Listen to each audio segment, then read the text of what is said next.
Hello, what's up? Ayun na nga tayo nagbabalik at dito nga ay nag-iisip ako, iniisip ko yung jowa ko. Ay joke lang, awan gayam agraraman. Pero ang totoo niyan, nagpaplano ako na pumunta ng bundok para doon ako magtambay kasi nga wala na naman tayong magawa sa buhay. At dito nga ay hindi na ako nagtatlong isip at ayun na nga pinaikot ko na yung motor ko at syempre sinakyan ko na. After 3 months ayun na nga at nakarating na tayo dito sa bundok at dito nga ay nadaanan natin ang garden ni Insan. Ayan o, daming tanim. At dito nga ay may nakita ako na isang tanim na hindi alam kung saan pupunta. Kaslakanyam nga din na mo papanan na. At syempre dahil mabait tayo, aayusin natin yan. At dito nga ay nilakad-lakad natin ang garden ni Insan. At ayun na nga may nakita ulit tayo na isang tanim na kaslakanyam nga din na amuti papanan na. Ay joke lang. At dito nga ay gumawa ako saglit ng 500. At dito nga ay pinagpatuloy ko ang paglalakad papunta sa kalapaw na pagtatambayan ko. Yung nakapitpitak pay. At pag na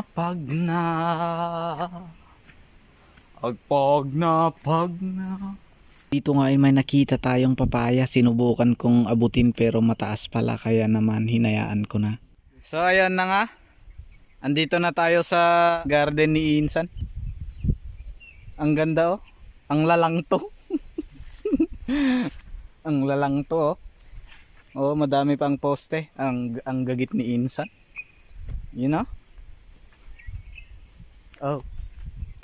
Galing ni Insan. At meron pang torta doon oh. Sana all. Yung tingnan nyo ang mais ay ang talong ni Insan oh. Talong yan, talong. Talong na bilog.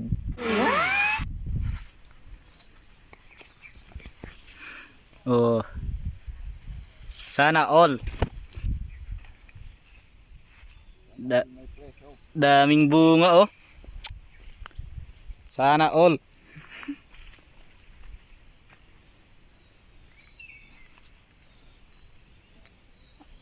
Ayun ah.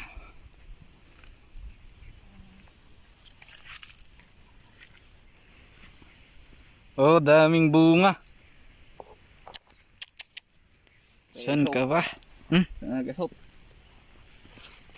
Pagtuloy ba lang ba? Babasit sa mga labungan na nung kadagituin niya. Tinga to. Sana all. Yan yung bunso. Yun ah. Banawit at pati nagadok kamatis. Uray Biskayan sa. Steady lang 20 presyo na.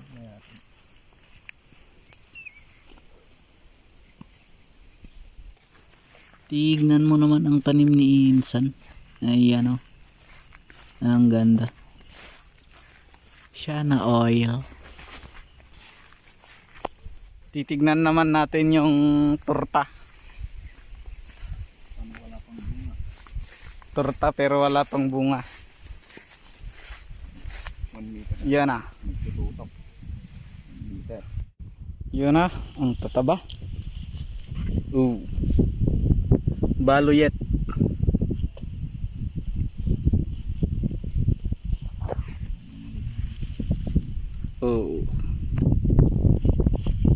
May flower na siya. Tarong 70. May natata.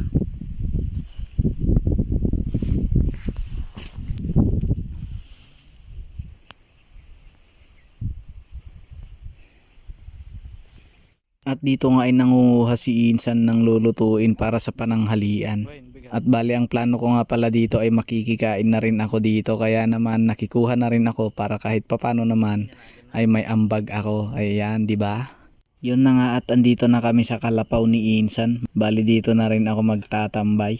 At dito nga ay may nakita akong palsiit. Ito nga pala yung palsiit na ginamit ni David kay Goliath. No mamati ka. Palsiit at tamulagat mau.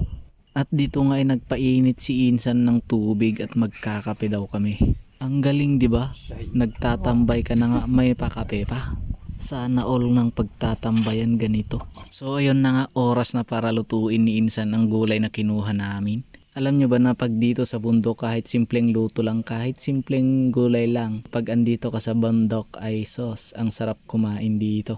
So yun na nga, habang hinihintay namin na maluto yung ulam, eto na nga at magkakape muna kami. At ayun na nga, nagtimpla na rin ako at sabay igop. Naggalas pa nag-igop ko. At dito nga ay luto na ang ulam. So ano pa nga ba ang pwede nating gawin? Syempre makikikain tayo.